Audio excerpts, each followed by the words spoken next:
नमस्कार दर्शक बंधु। विराट कोहली को बदनाम करने एक बड़ षड्यंत्र।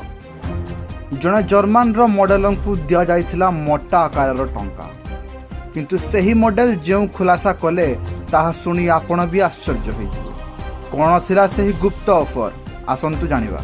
घटनाटी होउची किछि समय पूर्व विराट कोहली जर्मान जड़े मॉडल लिजलेज एक पोस्ट को लाइक करथिले। यहाकु नहीं सोशल मीडिया रे कोहली को बहुत समालोचना करा जाउथिला, किंतु एही गोटिए लाइक जोगु लिजलेज लोकप्रियता राताराती बढ़ीगला एवं से पूरा भारत में चर्चित हेले।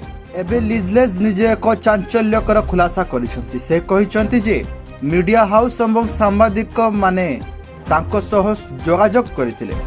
सेमाने चाहुथिले कि लिजलेज कोहली विरुद्ध रे किछि कुहंतु एवं तांको चरित्र उपरे कथा उठांतु।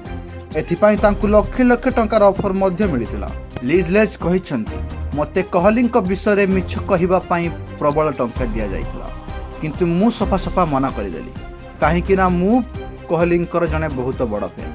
मु टंका पई तांको विषय रे केबे मिछ कहि परिबे नै। आपन को जणाई दउछु लिजलेज बा जेनिफर जने बड़ आरसीबी फैन। से प्राय तो भारतीय गीत रे वीडियो बनांती और भारतर कोण अनुकोण भ्रमण करिसंती। से कोहली जने बहुत बड़ फैन। तेबे लिजलेज एही सच्चोटता विषय रे आपणकर मतामत कोन कमेंट कर निश्चय जणांतु।